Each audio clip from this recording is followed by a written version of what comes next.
Oi, gente, boa tarde FG, boa tarde Sustenta IF.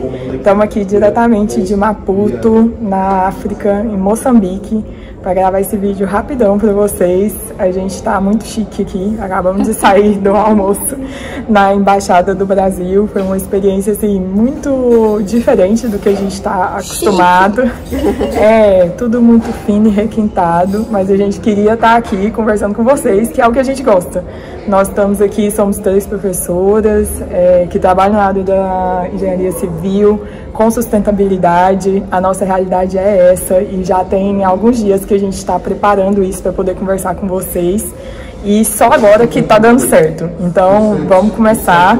Eu tô aqui como mediadora da conversa e vai ser uma conversa daquele jeito que a gente está acostumado, bem informal, bem tranquilo, mas para apresentar para vocês o que a gente veio fazer aqui, quais são as nossas atividades, o que a gente viu, o que a gente tem feito de uma forma breve e bem concisa aí com as minhas colegas. Antes de começar, eu queria falar para vocês que nós já estamos aqui na segunda semana em Moçambique. Nós viemos pelo projeto de cooperação técnica entre o Brasil e Moçambique, onde nós estamos aqui para ofertar um curso de formação para professores da área da construção. Então, nós somos um grupo de 5 professores que estamos planejando essa formação que vai acontecer, possivelmente começa ainda esse ano, mas com a culminância lá em 2023 na área de construção civil. Eu vou deixar minhas colegas se apresentarem. Professora Ângela, você quer começar? Olá, obrigada, Jéssica. Então, é um prazer a gente estar aqui. Eu quero dizer que a gente não se conhecia, né? Só por bolinha, né? Pelo Google Meet. Então é um prazer a gente estar aqui junto e quero dizer que aquilo que deu a liga no grupo foi justamente a gente se propor a pesquisar sobre sustentabilidade. Então é um prazer estar falando com vocês. Eu sou Ângela Bertazzo, sou arquiteta e estamos aqui nessa comparação, trabalhando na parte de planejamento. Da onde fala bem, professora? Eu sou de Brasília, sou do Instituto Federal de Brasília, no campus Samambaia. Ótimo. E a professora Sheila? Olá, pessoal. Uma grande satisfação estar aqui com vocês, com minhas colegas aqui do trabalho, da missão em Moçambique. Deixar um alô também para o pessoal da Liga Acadêmica da Economia Circular, lá da LAEC, né, minhas estudantes. Sou coordenadora do programa, eu sou professora do Instituto Federal de Alagoas, sou da área de engenharia civil. Tenho mestrado e doutorado em Ciência e Engenharia de Materiais e também atuo assim com a professora Jéssica e a professora Ângela com materiais sustentáveis, com economia circular, com materiais voltados aí para essa questão ambiental, pensando na utilização de resíduos, na incorporação para a fabricação de novos produtos e materiais e também processos. Ah, que legal.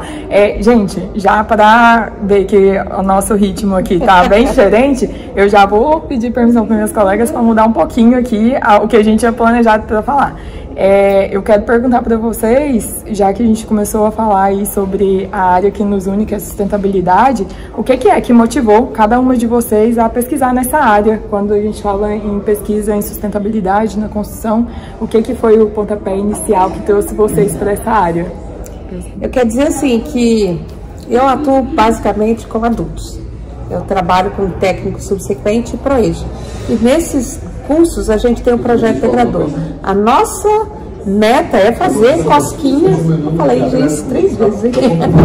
Quer dizer, provocar os alunos a procurarem soluções dos problemas da rotina deles. E a sustentabilidade veio assim como uma coisa muito forte. Então, a partir dos alunos, a gente começou a se envolver com soluções que pudessem dar resposta para problemas de lixo, né?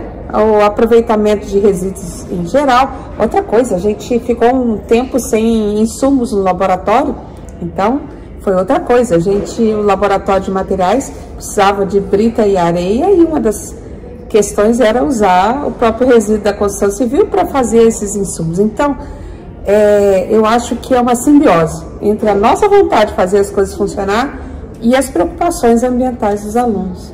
Ah, que legal. E você, professora? Eu já venho desde a graduação estudando materiais, aí emendei com mestrado e doutorado também. E aí a gente vai percebendo essa necessidade da nossa contribuição enquanto docente, enquanto formador, dessa preocupação para quem estamos formando profissionais para esse olhar do uso de materiais na construção civil. Então a gente sabe aí que vários materiais que a gente utiliza, várias matérias-primas são finitas. Então como buscar novas alternativas que gerem menor impacto ao meio ambiente, né? E como também gerar alternativas para essas matérias-primas que a gente sabe que são finitas. Então a gente vai buscando esse engajamento para esse desenvolvimento de novos materiais e tecnologia. Eu acho também, assim, que essa problemática social que vem, né? A dificuldade, às vezes, de acessar um lugar. Foi o meu caso, trabalhar com materiais acessíveis. Mas como eu vou dar conta? Não tem materiais, então você pensa, eu posso reciclar? Eu posso aproveitar? Então a questão econômica vem forte como um suporte para você fazer essas novas proposições, né? E sabendo disso, então, que foi isso que motivou vocês a começarem na área da sustentabilidade, a gente que se conheceu aí há pouco mais de uma semana, a gente tem discutido sobre os nossos projetos. Eu gostaria que vocês falassem um pouquinho sobre pelo menos algum dos projetos que vocês executam e que tem essa pegada da sustentabilidade voltada para a construção civil e como isso pode ser modificador da realidade em que os campos de vocês estão inseridos, como é a participação dos estudantes e como isso surgiu e tem se desenvolvido lá na realidade de vocês. Quem quiser começar. Vai lá, Sheila. Então, como eu falei, pessoal, eu tenho desenvolvido junto com os estudantes vários materiais, produtos à luz da economia circular.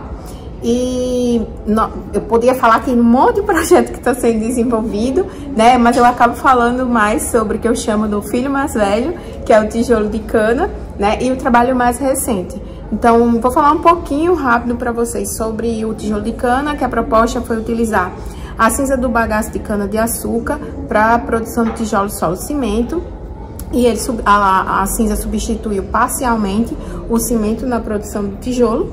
E a partir dessa pesquisa, né, com resultados positivos, com resultados satisfatórios de acordo com a norma, o tijolo, solo, cimento com a cinza do bagaço de cana-de-açúcar iniciou como um projeto de pesquisa e nós implementamos como projeto de extensão e conseguimos associar esse tripé institucional, ensino, pesquisa e extensão, para aplicação numa comunidade no regime de mutirão para a construção de casas populares em comunidades em vulnerabilidade social. Atrelado a esse projeto, atrelado no sentido da economia circular, também veio um piso com a concha do sururu, que é um molusco bivalve, que é patrimônio imaterial do estado de Alagoas e que é consumido de forma significativa. Então é gerado muito dessa concha e essa concha era descartada, né? Na maioria das vezes é descartada. Agora o governo tem um plano do ecoponto, onde é coletado esse material e esse material é utilizado para a fabricação de vários outros produtos. Dentre eles nasceu também a pesquisa do piso com a concha do sururu para a aplicação desse material, né, de um produto utilizando esse subproduto que seria descartado no meio ambiente. Então, para vocês entenderem um pouquinho, né, meus alunos sempre falam, tudo que eles encontram, eles falam, professora, dá para fazer um produto, dá para incorporar. Então, tudo isso é estudado, a parte físico-química desse subproduto, tá? Entendam como subproduto, como chama popularmente de resíduo, para poder saber o potencial dele para aplicação e produção de um novo material. Ah, que legal. E aí, só para complementar, como que foi a inserção disso no ensino, na pesquisa e na extensão, que foi aquele ciclo fechado que a gente sempre quer fazer no IF, né? Como foi isso lá na sua instituição? Eu sou professora da disciplina de materiais de construção, então já trabalhava com eles toda a parte de caracterização dos materiais e associado a isso veio a pesquisa que foi aprovada. Então a Samanta e a Thaisa eram minhas alunas do curso técnico em edificações, então o que foi aprendido em sala de aula foi aplicado no projeto de pesquisa e aí foi associando também com a extensão quando entraram mais 3 alunos, que aí já da engenharia, né? agora Samanta e Thaisa também são da engenharia, mas na época não eram alunos do curso técnico, onde esses 3 alunos, o Arthur, a Hanna e a Juliana, trabalharam a parte da extensão. Então, 2 alunos ficaram com a pesquisa, desenvolvendo toda a prática da pesquisa, e os da extensão para fazer esse curso de formação, né? Assim como nós estamos formando os formadores aqui em Moçambique, eles formaram a comunidade local para a produção dos tijolos. Então, a partir dessa produção dos tijolos, que a comunidade se engajou assim totalmente para a produção dos tijolos, para a construção das casas populares. Então, daí a gente elencou ensino, pesquisa e extensão para a construção de casas, né, em uma comunidade no sertão alagoano, em Pariconha. Quantas casas foram produzidas? Iniciamos com 18 casas. 18 casas. E Sheila, quanto que você conseguiu reduzir de cimento nessa composição? Na composição a gente utilizou, né, até 14% da cinza, retirando, no caso, 14% do cimento. Né? E aí a gente conseguiu baratear o tijolo, um tijolo tradicional, né, que sai a 39, 40 centavos, o tijolo solo cimento com a cinza, ele sai a 5 centavos a unidade, considerando em regime de mutirão e com o solo da região. Olha, gente, só para vocês verem, um projeto que saiu da sala de aula, que virou uma pesquisa, que chegou à comunidade e virou um projeto com várias casas que foram construídas, isso no ano de 2017. Foi um projeto que foi amplamente divulgado no país, vocês devem ter visto aí na televisão, foi divulgado no programa do Luciano Huck, os alunos envolvidos aqui, a professora Sheila citou o nome deles aí, parabéns meninos do IFAL pelo desenvolvimento da pesquisa. E aí, isso a gente vê a repercussão de trabalhos que começam, às vezes muito pequenos, com o interesse de vocês pela área, pelo entendimento de vocês sobre algum problema local. E aí isso também foi um dos motivadores para o desenvolvimento da pesquisa da professora Ângela, né? Que tem um projeto sendo desenvolvido lá em Brasília. Conta pra gente como que foi o seu projeto, como tem sido. Então, eu acho que nós estamos falando lá alunos da área de construção civil também, né? Sim. E o que eu queria falar, antes de falar sobre o meu projeto, é dizer assim, nós, da área da construção civil, consumimos muita natureza. Muito. Então, a gente deveria ter isso em mente. Nós vamos abrir uma estrada, quanto de materiais virgens nós usamos naquela estrada? Nós vamos construir uma edificação, não é só o que fica construído, tem quase 40% jogado fora. Então, deveria ser uma preocupação de toda a área, pensar na própria otimização desse recurso e não gastar tanta natureza assim, né? O nosso projeto, ele é um projeto que juntou a parte sustentável com a parte de inclusão. Foi desenvolvido, eu estou aqui representando um grupo de professores, né, professoras, que cada uma atuou num certo tipo de desenvolvimento. Um grupo de alunos com a professora fizeram vários testes de traços de concreto para achar um traço mais ideal para fazer pavés intertravado, né? Pavés, gente, só para vocês terem noção, são os nossos pavers, né? Aí no Brasil, a gente já tá com a nomenclatura daqui, né? Estamos muito inseridos já na cultura local. Mas vamos lá. Daí, essa professora fez só esses cálculos e levou o artigo, daí os alunos falaram, nós queremos fazer mais. Então, daí nós juntamos 2 projetos, né? O aproveitamento dos resíduos e o desenvolvimento de produtos para acessibilidade.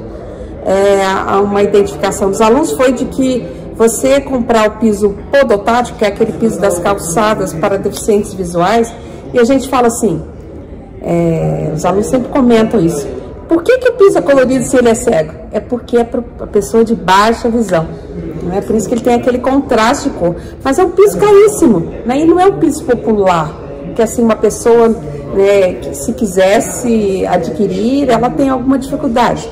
Então os alunos pegaram aquela receita que a outra professora tinha desenvolvido, que eles mesmos tinham participado, né? Nós juntamos um grupo para o quê? Da viabilidade econômica e descobrir que se dava para produzir o piso tátil e que outros produtos poderiam compor uma cartela que viabilizasse uma empresa, né? Então a gente pensava na sustentabilidade, um produto que ampliasse o alcance da inclusão, mas que também fosse uma empresa viável, né? Então esse Foi um projeto que eu levei lá para a terra da Sheila, na SBPC, quando a gente foi premiado com relação a isso. Então, é muito orgulho porque os próprios alunos geraram a problemática e a gente foi atrás de soluções, né?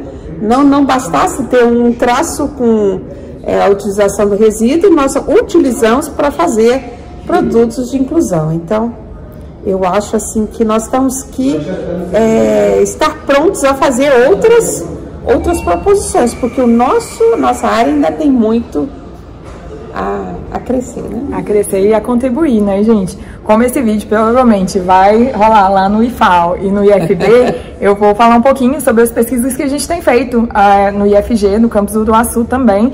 Vou falar especificamente dos meus orientandos, mas a gente tem outras pesquisas que têm sido desenvolvidas, mas que também caminham e conversam muito com isso que vocês estão apresentando.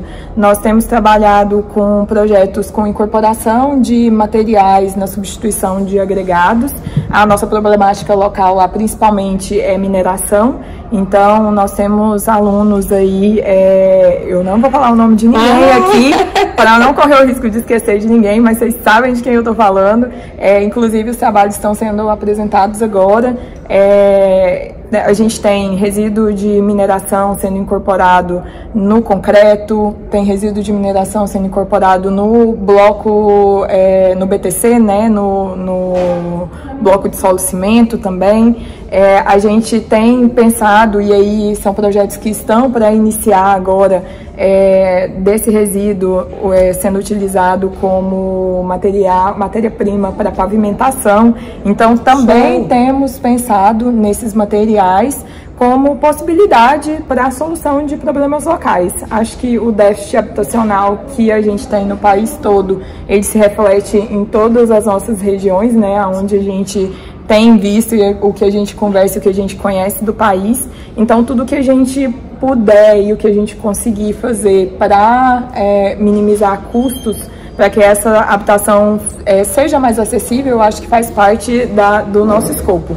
Então, inclusive, é por isso que a gente está aqui, né?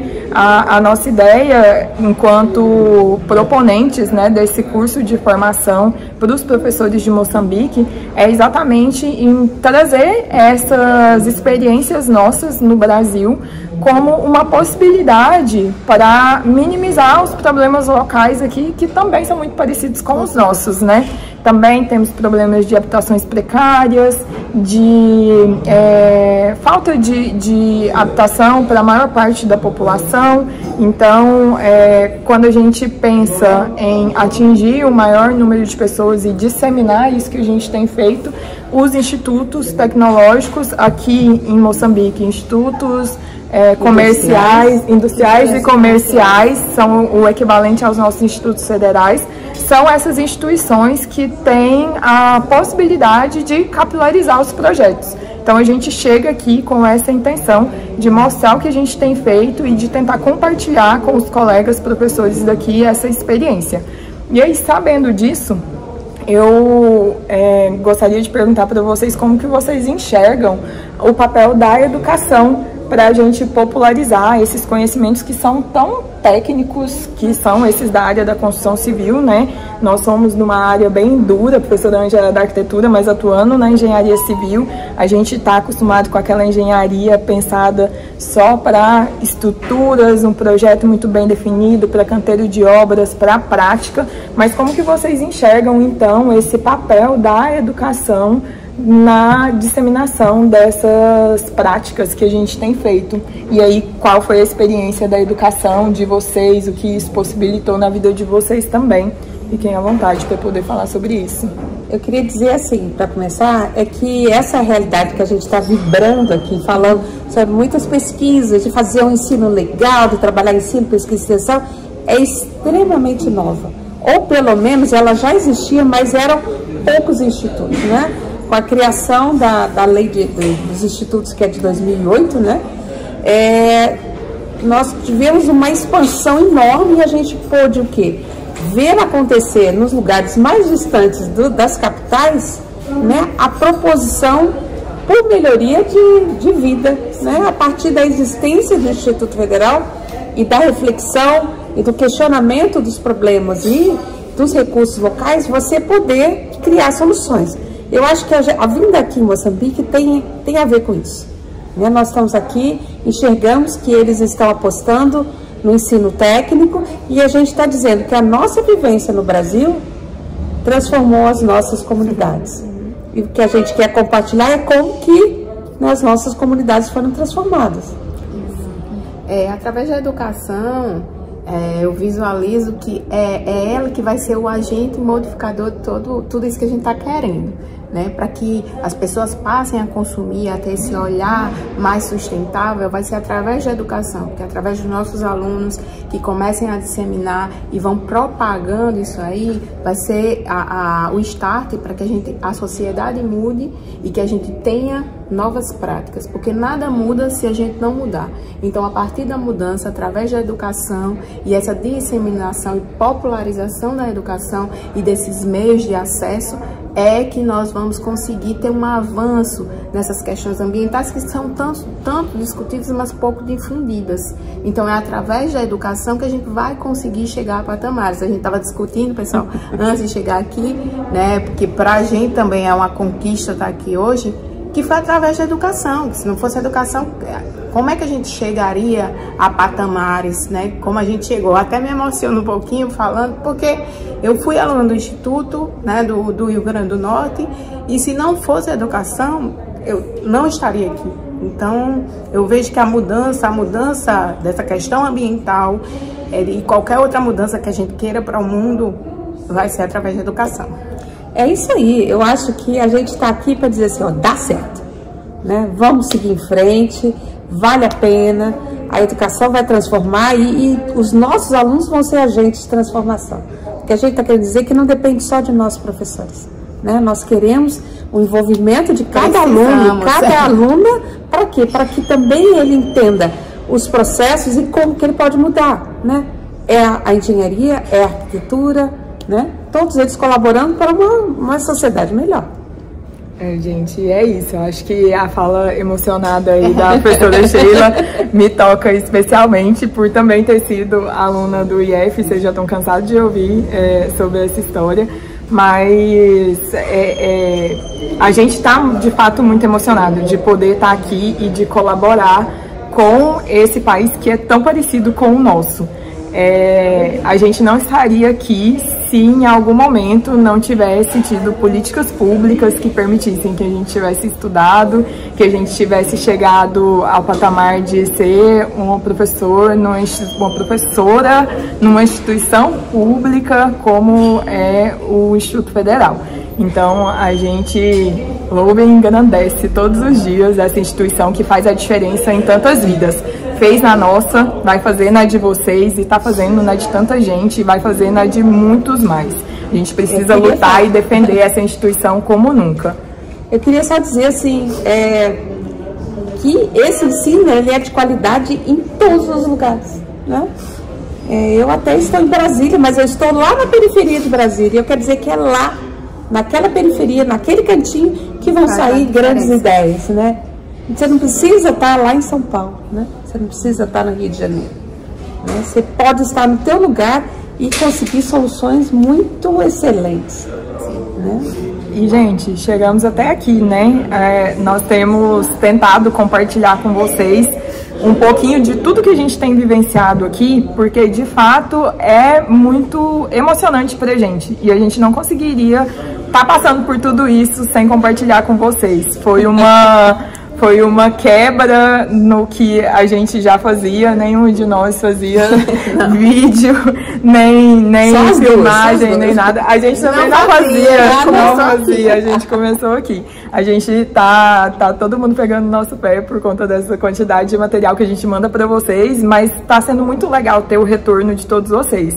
E aí, como a gente acaba ficando cada uma nas nossas redes sociais, eu queria aproveitar aqui antes de fechar para perguntar para vocês, vamos lá, dos aspectos culturais, primeiramente, o que vocês estão levando o que vocês viram aqui, que vocês acham que foi muito interessante, que brilhou os olhos de vocês, que foi diferente? O que vocês viram? O que vocês estão achando de Moçambique? Camarão! O que tem no camarão daqui, professora? Desse tamanho!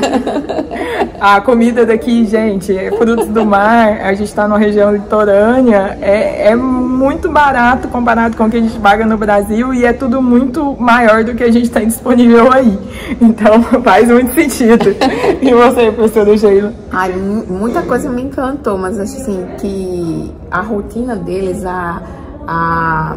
o respeito como, né, nas práticas no dia a dia me chama a atenção, né? Quando a gente vai para uma reunião com a Alexandrina e tem todo um rito, né? E aí isso aí me chamou a atenção, porque a gente é mais informal, eles são bem informais, gente, bem informais. Então isso aí me chamou a atenção, né? Porque a gente tá acostumada a já chegar, já abraçar, já tá assim todo mundo de não precisar, tá toda vestidinha, toda assim, formal. Então eles são bem formais. Então é uma coisa que talvez a gente também passe, né? É um aprendizado também. O que me chama muita atenção, que só complementando, vocês vão pensar que eu sou gulosa, que eu sou exagerada. Mas a questão estética aqui, assim, falando, eu sou arquiteta e chama a atenção de que eles andam muito combinados, né? Chega pra lá um pouquinho. Isso aqui, ó, é uma capulana. Olha só as cores disso aqui, né? Isso eles usam nas roupas do dia a dia. Pense numa combinação de cores, numa combinação de formas. E assim, não é aleatório. Colocam na cabeça, colocam como saia, como vestido, quer dizer, estão alegres. É vibrante, né? São homens, são mulheres, são crianças, todos estão vibrando nessa efusão de cores e formas. Então isso chamou a atenção também. Se eu tivesse que elencar alguma coisa que me chamou mais atenção também, talvez seria isso, mas principalmente voltado para as mulheres. As mulheres daqui usam essas capulanas no dia a dia, assim, não é uma vestimenta festiva, não é uma coisa que é uma fantasia, é a vestimenta delas do dia a dia e ela serve não só como vestimenta, mas para tudo. E aí a gente aprendeu aqui que uma mulher preparada tá sempre com a sua capulana, né? Estamos aqui com a nossa só para garantir que o ritual esteja completo. Mas é interessante perceber também que aqui é uma população muito jovem, então a gente vê que é um país que está pulsando por desenvolvimento, por mudança e com esse anseio de poder colaborar, a gente que já não está tão jovem assim, né? Mas vamos colaborar com isso que a gente conseguiu visualizar. Para além disso, para além dos aspectos culturais, estamos aqui com um olhar técnico também, né? Com um olhar técnico para a construção. E aí, o que vocês viram de construção que chamou a atenção de vocês, que ou é parecido com o Brasil, ou que é muito diferente, ou uma técnica, uma forma de construir, um material, o que vocês viram e que talvez fosse diferente antes de chegar aqui, que a gente tivesse uma imagem diferente sobre a África? Eu acho que a gente pode começar do começo, assim. Começar do começo é meio redundante, mas é um país colonizado por Portugal, tal qual o Brasil. Então, em primeiro lugar, as construções mais antigas são muito semelhantes aos assentamentos, principalmente no interior de Minas Gerais ou litoral do Brasil, né? Nós temos várias localidades de norte a sul, onde é marcante o tipo de arquitetura portuguesa, né? É aquela arquitetura que é uma casa encontradinha com a outra, que acompanha a sinuosidade da rua e de repente tem uma praça, tem uma igreja, tem alguma coisa interessante. Então isso é repetido nas várias cidades. Mas para além disso, nós temos as habitações que daí já foram desenvolvidas fora do período colonial, que tem uma nítida diferença entre o urbano e o rural, né? Então isso me chamou a atenção, essas 3 características. Me chamou muita atenção as construções, né, mais nas comunidades rurais com o caniço, que pra gente é super novidade, apesar de a gente ver o caniço em lojas no Brasil, mas muito como esteiras, né, muito mais da parte de acabamento. O caniço, para quem não sabe, bambu, né, são tubinhos de bambu, que é muito utilizado no Brasil como vara de pesca, tá? E também para essa parte de acabamento, para esteiras e aqui forro, né? Forro também, mas aqui eles utilizam como vedação, né, de construção mesmo, como se fosse a alvenaria de divisão e de vedação. Então ele é todo amarrado, é feita uma amarração e é utilizado esse caniço. E as cobertas com palhas, né? Fora essas construções, né, que a gente destacou, que mais rurais, aqui, né? Mais rurais. Acho que na cidade, nos centros urbanos, se assemelha muito com o Brasil, né? Utiliza muito concreto, que aqui é chamado de betão, né? Então, o tijolo cerâmico, o solo cimento. Então, no geral, aqui no grande centro, que é Maputo, as construções são bem similares com o Brasil. É uma grande diferença entre Maputo, a capital, que é cosmopolita, né? A gente pode comparar com algumas capitais de estados brasileiros, ela é bem desenvolvida, mas o interior tem, né, suas peculiaridades, né? Eu também, se tivesse que elencar alguma coisa que a gente não tem muita informação sobre isso no cotidiano aí no Brasil, seria sobre os grandes centros, né, que a gente visitou. E de fato, gente, parece muito que a gente está no Brasil. Me parece aqui em Maputo, a região onde que a gente está, parece muito com Goiânia, que é a referência que eu tenho. Então, as construções, para além da parte histórica, são construções como as que a gente tem desenvolvido no país, estrutura de concreto armado, vedação de alvenaria cerâmica, de alvenaria de concreto também, do betão, que a professora Sheila já falou. A cidade, ela mescla muito essa parte das construções coloniais com o que tem chegado de mais moderno aqui na capital. E no interior, como a gente rodou um pouco, foi muito interessante ver as diferenças das construções nas várias províncias que a gente andou, né? A gente chegou a ver construções com todos os materiais que a gente é acostumado a ver no Brasil também, desde esse caniço, da cobertura com palha, das construções com adobe, de taipa.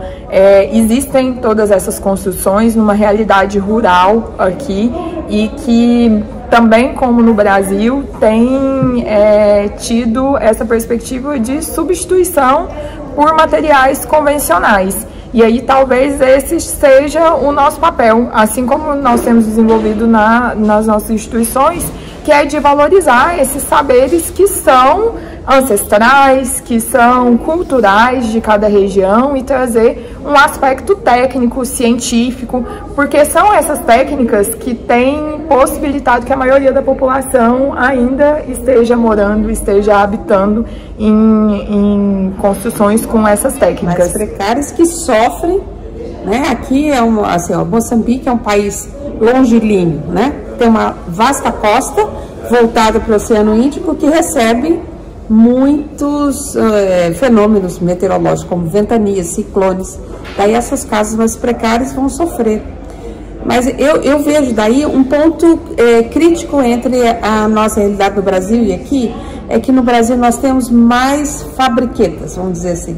Eu não estou falando de grandes indústrias, estou falando daquilo que gera os produtos regionais como olarias. Sim.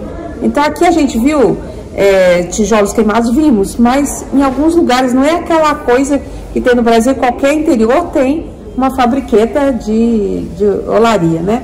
Então, no Brasil a gente parece ter mais desenvolvido essa questão empreendedora de fazer os produtos regionais, né? Em tipos de pisos, assim, os pisos são importados, né? Tintas e revestimentos são todos importados aqui. Eles não têm indústrias locais. Então, isso também gera uma pouca disseminação da cultura do revestimento, né? Não é barato, é uma coisa inacessível. E na verdade isso é um fator para que essas técnicas que são acessíveis, de baixo custo e tecnicamente viáveis sejam desenvolvidas para suprir uma necessidade de uma zona que está ainda sem esse processo de industrialização, né? Então, quando a gente pensa nesses aspectos técnicos que podem ser incorporados dentro desses materiais que já são utilizados, ou desses novos materiais, como que nem tão novos, né, o BTC ou outro material que tenha um apelo sustentável interessante, a gente enxerga nessa falta da industrialização uma possibilidade de desenvolvimento das construções locais. E eu acho assim, ainda tem um ponto.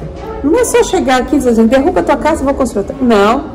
Né? Existe um respeito. Até porque a gente nunca faria isso, né, gente? Mas pensando assim, não é uma substituição imediata simplesmente porque é um produto melhor do que a palha em si. Mas existe toda uma cultura por trás daquele lugar onde a pessoa está morando, como que se ela organiza no território. Há uma questão aqui muito forte, que é a ligação da família, mas é a família estendida, né, que moram todos mais ou menos no mesmo território. Então essa ligação faz com que essas intervenções não sejam assim tão aleatórias. Não é se pensar em fazer um conjunto habitacional e transferir as pessoas para esse lugar, né? Existe uma lógica de ocupação do território, existe uma lógica do tipo de casa. Em geral, o chefe tem uma casa um pouco melhor, né? E essa questão, falando de chefe, falando de gênero, a questão do gênero também nos chama muita atenção, né? Como a mulher se coloca num segundo plano, mesmo voluntariamente, né? Acho que a gente poderia entrar em muitos questionamentos, mas é uma coisa que fica clara na própria organização da casa e do pátio em volta da casa, vamos dizer assim. Então são coisas que você tem que considerar ao projetar para Moçambique. Sim. Você não pode simplesmente pegar aquela casa que foi feita no Brasil e colocar aqui, né? Tem que considerar. E tem que ouvir também os atores envolvidos nesse processo, né? Não é simplesmente o que a professora Ângela, que a professora Jéssica acha que vai ser melhor para aquela comunidade. Na verdade, a comunidade precisa estar inserida nesse processo, né, de entendimento do que, né, o que é que vai ser a alternativa mais viável e que se encaixa melhor para esses atores. É isso aí, gente. Temos muito trabalho a fazer. Estamos aí caminhando para a finalização dessa missão diagnóstico, que é o que a gente veio fazer nessa etapa, já ansiosos para poder voltar e efetivar o curso que está sendo proposto. Na nossa equipe, nós temos a participação de mais 2 professores que não puderam estar conosco aqui nesse momento, mas que estarão no processo de formação, que é o professor Tiago Remacri, do Instituto Federal de Sergipe, e a professora Vanessa Vogt, do Instituto Federal do Paraná, mas que estarão conosco aqui daqui a pouco para poder ministrar o curso na instituição que for definida aí para recebê-lo. E acho que é isso, né, gente?